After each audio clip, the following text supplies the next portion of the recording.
Welcome to Contemporary Retirement. Contemporary Retirement is a public interest program focused on the retirement community. Every program has segments on legal, financial, and health issues affecting the retirement community. Contemporary Retirement is sponsored in part by a major grant from the Family Heritage Trust Company.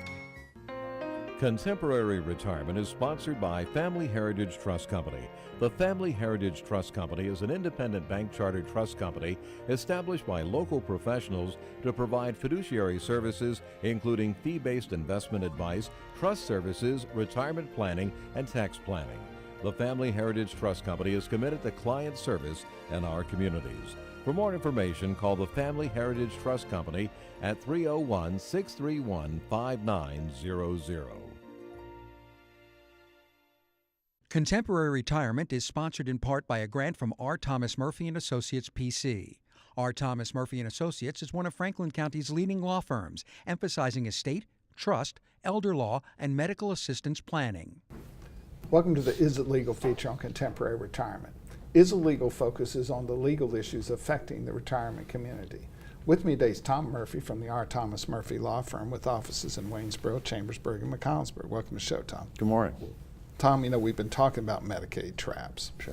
And probably the single biggest trap of all is the unwillingness to see a high-quality elder law attorney when the crisis actually is there or getting ready for a crisis. Yeah, and that's the time you need to be moving quickly, because if you don't, you're looking at a $10,000 a month bill, and every month you wait, it's just rolling on. And instead, you get an answer, figure out what your options are, and then move forward aggressively.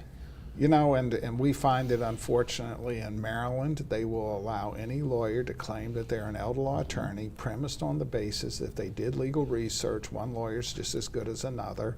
I just find that premise is flawed. Absolutely, and we use a number of different standards to determine whether, in our minds, they're meeting that criteria of an expert. And we both belong to a big national organization that kind of sets the minimum standard in my mind. I've never met a high-quality elder law attorney who is not a member of the National Academy of Elder Law Attorneys. Yeah.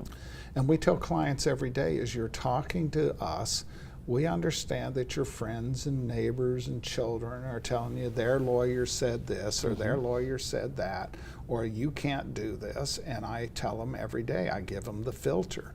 The National Academy of Elder Law Attorneys.org, NAELA.org, and say, go on that website. If that lawyer is giving your friend or family member advice, is not a member of that organization, it is highly suspect that they are qualified to be giving that sort of advice. Yeah, exactly. It's just a starting point. And then you go further from that. I mean, the best of the members of NAELA are certified elder law attorneys. There is a huge process and a lot of hurdles to jump through to get to that level. But that's what I use, and if I'm making an out-of-state referral. And so that's a certified elder law attorney. Maryland does not allow me to advertise it. I am one. Right. But the reality is that's the highest standard for people who have really done the homework to be really good. They're tested, their experiential requirements, the continuing ed requirements. And as a result of which, we find that when we're talking to SELA, the advice is almost always very similar, with just variation from state to state. Exactly, and it just means, in my mind, that they're actually doing it. They're in the trenches, they know what the rules are, they're doing Medicaid applications, and it's not just something they've heard at a 1-hour continuing illegal education course. And so as a result of which, there's a number of peer review of how those cases were handled. And the reality is that, most of the people that I'm seeing in the yellow pages in the counties that we practice at that say they're elder law attorneys, I wonder if they've handled more than 5 Medicaid cases in their entire career. I would suspect most of them have not. Right, and you'll get some elder law attorneys that just don't do Medicaid applications, and I don't see how that's a possibility, but they advertise themselves. So if they're not doing volumes of applications, you can't even begin to understand the nuances of the Medicaid process. And I think one of the other telltales is just like in our firm, we don't advertise that we do anything else, and you don't either. You know, we do some estate planning, Right. some estate administration, but it's all a spin-off from originally talking to clients about elder law issues. Right, it's that long-term care spectrum, and then if we lose a client, then of course wrapping up estates, and we do a bunch of paperwork. But we're not doing divorces, we're not doing bankruptcies. It's just too distracting.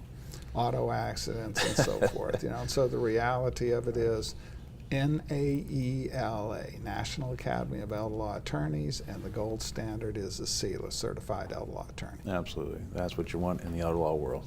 Tom, as always, thanks for taking time to appear on the program. You're welcome. More from Contemporary Retirement after these messages. Few things in life are as important as family. Leave your insurance worries to us, Wright Gardner. Call or visit our website to learn how we can make insurance simple and more affordable. Every life that meets its end leaves a heart for love to mend. Sister, brother, family, friends are left to carry on. When the loss seems more than you can bear, it's nice to know that we'll be there at Douglas A. Fiery Funeral Home. We care.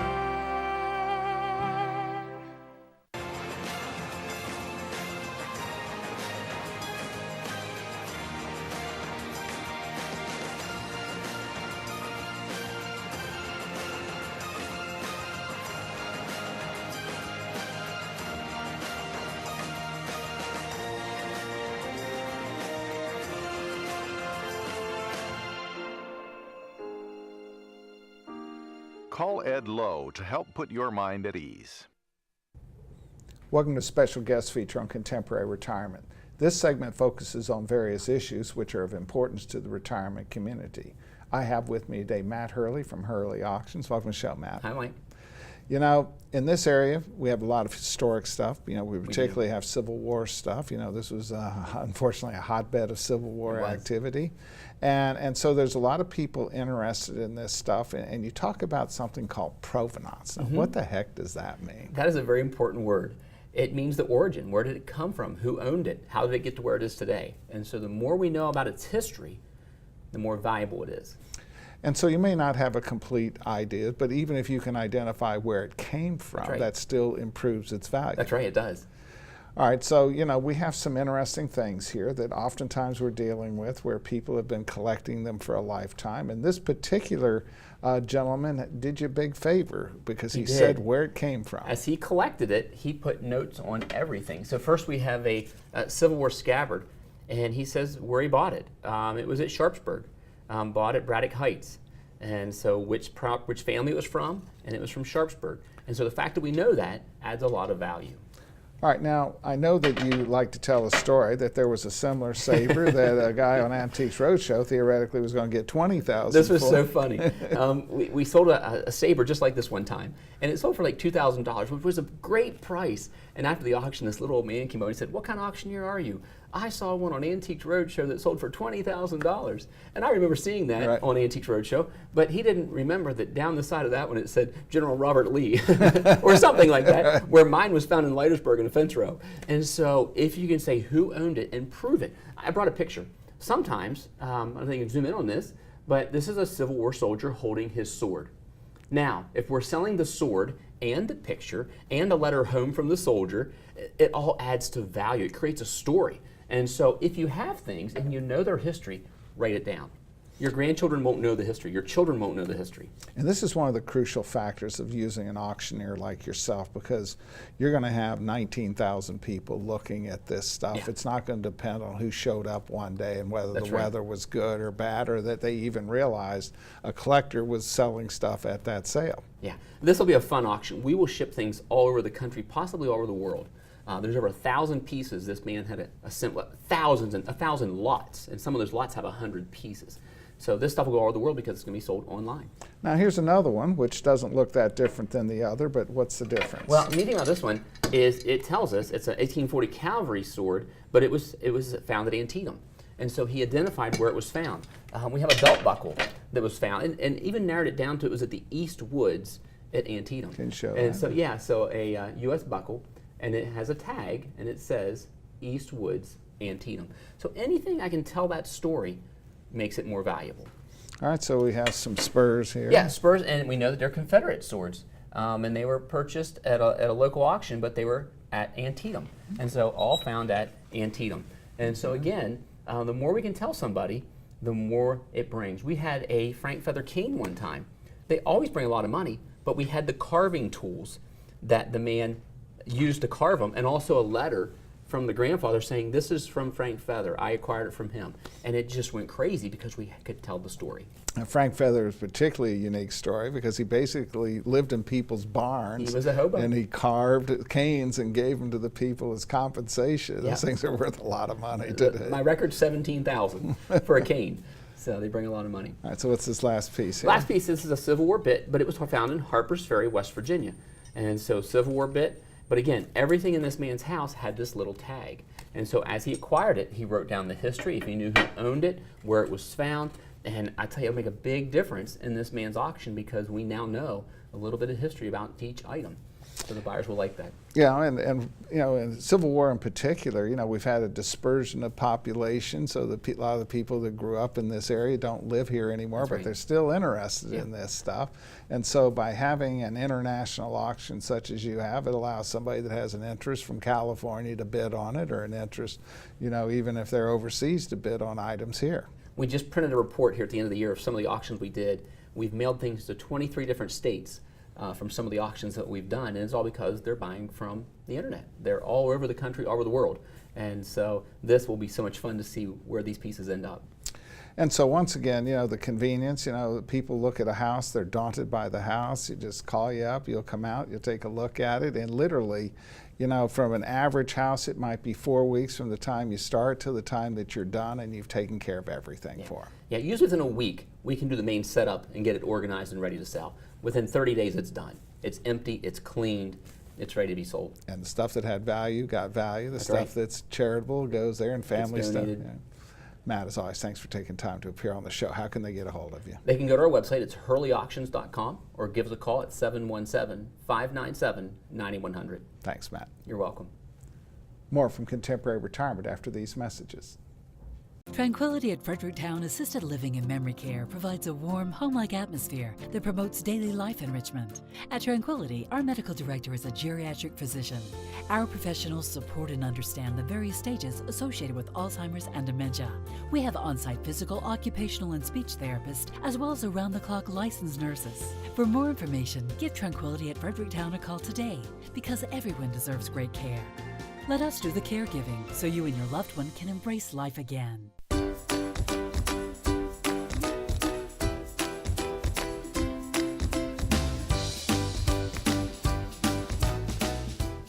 Guys, I thought you were supposed to be working in the yard.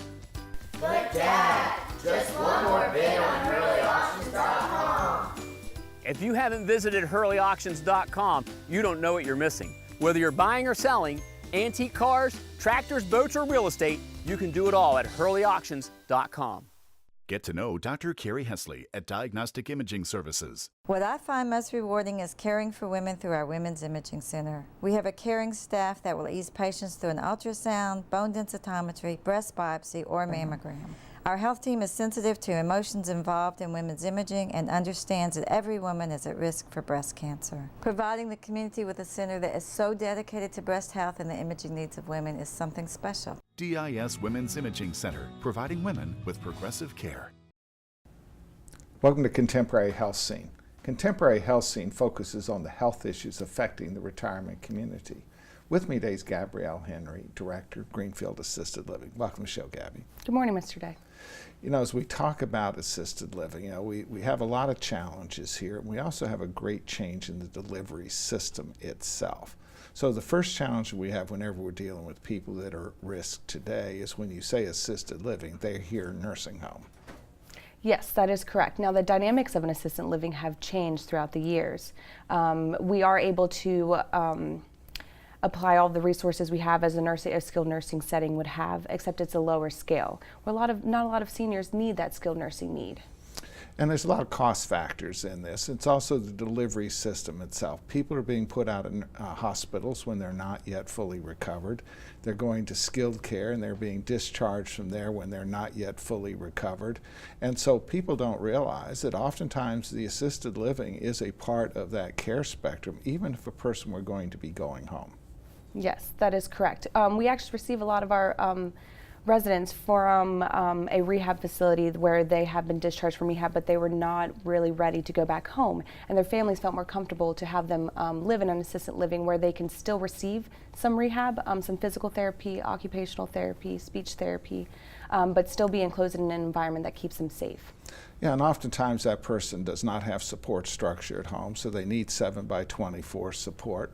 And one of the things that's going on here is when you look at a skilled care and a nursing home versus having a continuation of care and assisted living, you're talking about 50% of the cost, so it becomes a cost factor, and that skilled care, once you're outside of the Medicare benefit, is private pay.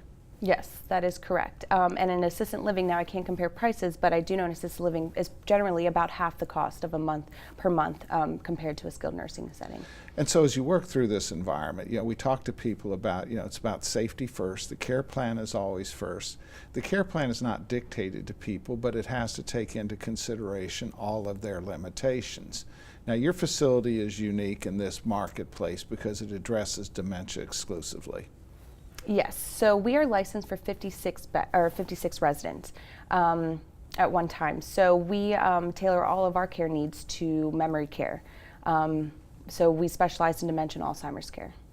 And people don't realize that, when you're dealing with this, particularly in this environment, you have all kinds of levels of people's ability to participate, from high level, where it's only, intermittent problems with dementia, to people who are fully debilitated by it. Yes, that is correct. So in their living environment, they actually are separated into 3 different neighborhoods. The first neighborhood is for those who just require some supervision and cueing with their activities of daily living, such as like bathing, dressing, reminders of when meal times are, to the 3rd level of care where we're providing more physical assistance with their care needs. And part of the thing that we talk to people about every day is socialization is the #1 driver for satisfaction. If you have a good social environment there, and I know your organization is committed to keeping people actively engaged, you tend to have a greater level of satisfaction. Yes, that is correct. So like Maslow's hierarchy of needs, I mean, we provide the shelter, the food, and all of the above, but we want to give our residents meaning, purpose. As you and I feel, we have a meaning, we have a purpose, we wake up every day, we go to work, we come home to our families, where when they come into our community, sometimes that's taken away from them, but we want to provide other meaningful activities, other purposes that they would have. All right, so we're going to demonstrate a little of that. We'll have Director Greg pull up some pictures here. And so obviously this gentleman is having a good time. Yes. We're painting birdhouses that we actually put out into our courtyard. I think this gentleman in particular put his birdhouse right outside of his window. So that's cool. And so I assume we probably loaded it up with a little bit of food as well, and have some birds in there. Oh, yes. Here's one of our staff members enjoying an activity with one of our dear residents as well. One of the things I tell people every day when I go in a facility, the first thing I look at is the demeanor of the staff. If the people like their jobs, they're obviously going to be better chance they're going to be good caregivers. That is correct. This job is hard in itself. So, our hiring process is a little vigorous, but we're really looking for someone to have that bright energy, the compassionate behind their care, or the compassion behind their care. So we see some children here. What's this about? Yes. So every Friday, a school comes in from various around the county, or various schools around the county, and they come in to enjoy an activity around after lunch. And so you're telling me this gentleman almost never leaves his room except when the kids arrive. Yes, and when the kids arrive, he is just enjoying every moment of that. As you can see, he's kind of keeping that child safe from falling off the chair. Like I said, it's providing a meaning and some purpose. And so the goal here is to have their life be as fulfilling as it can be within the context of their limitations. Yes, and this terrible disease is awful. It rips away a lot of memories, everything that they've had from that, their life. So we really try to give them a safe and stimulating environment. So how could they find out more about Greenfield? They can give us a call at 301-766-9202, or give us a visit at 310 Cameo Drive, right here in Hagerstown, Maryland. Gabby, as always, thanks for taking time to appear on the program. Thank you, Mr. Day. Always a pleasure. More from Contemporary Retirement after these messages. The Community Foundation, through its scholarship programs and through its strategic grants, has been a positive influence for change. Last year, change in Frederick County was influenced thanks to nearly 1,800 caring donors. Everyone can help. Your influence is key. Help us proactively focus on where we need to be investing our energy in the future.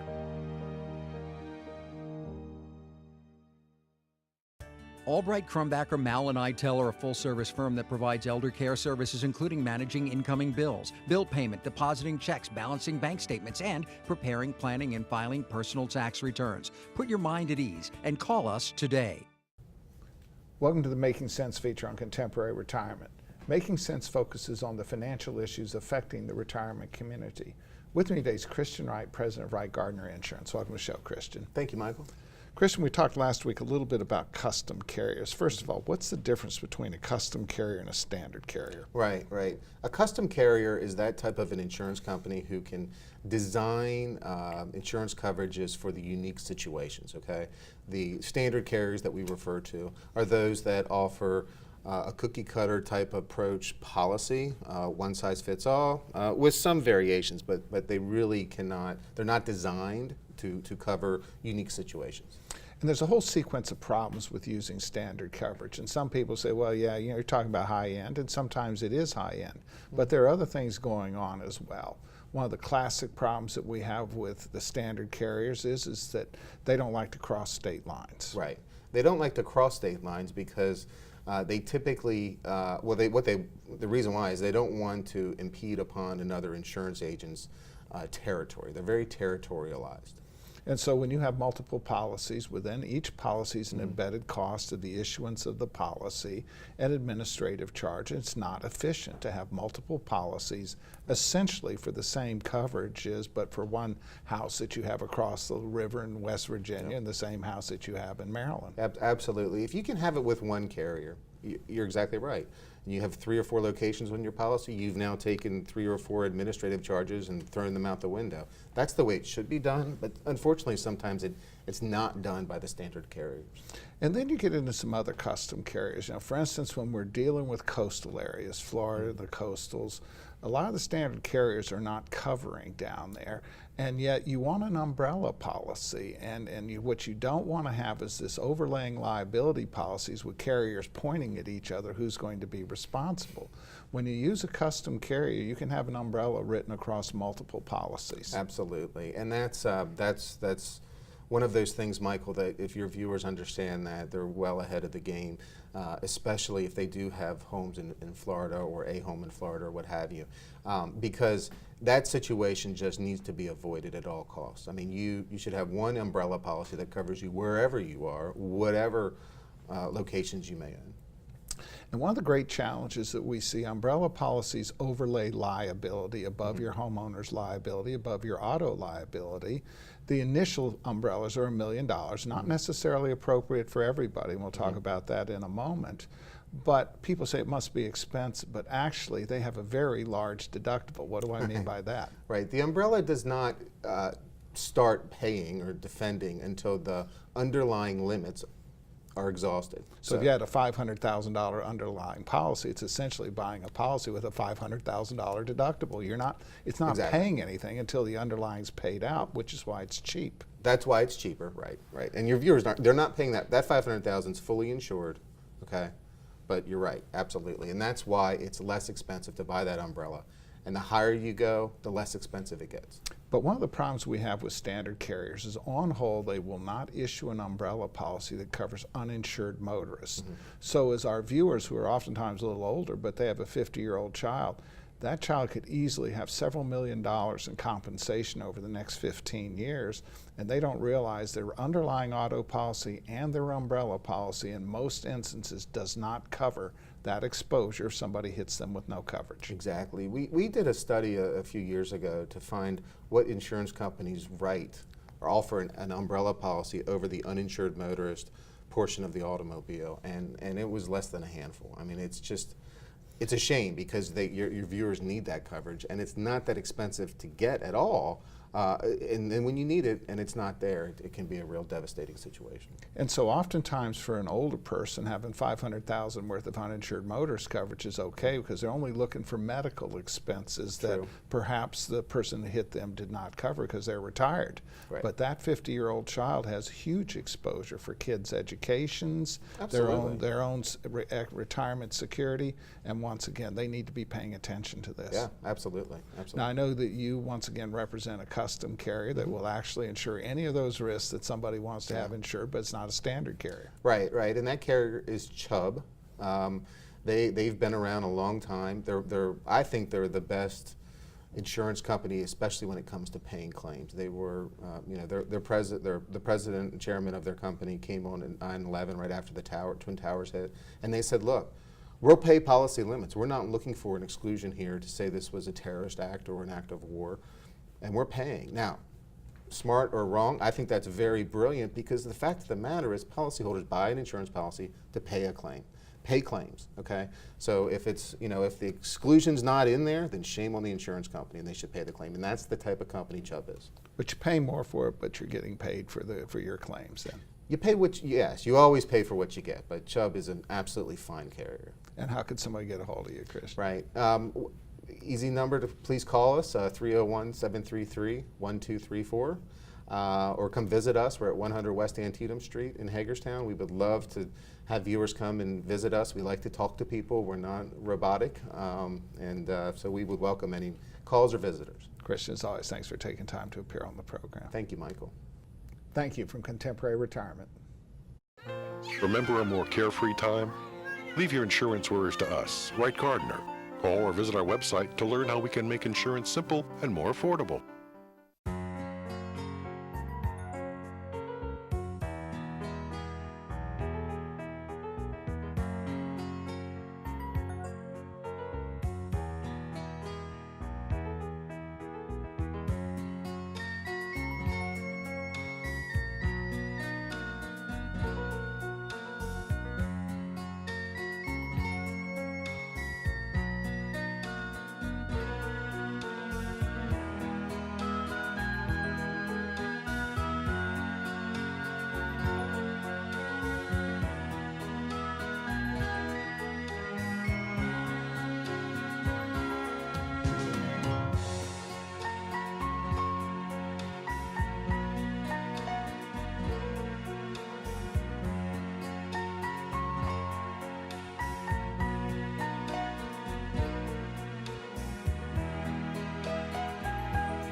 These days, it seems like everything's online, and filling out claim forms and receiving and paying bills online isn't always easiest. That's why we at Quality First Insurance encourage you to just give us a call. Let us help. Hi there, I'm Paul Sweeney with Quality First Insurance, and it's still just this simple. Our offices are open every weekday where you'll be able to call and speak to real, live people. No detail was missed. I'm so glad that I turned to Quality First Insurance.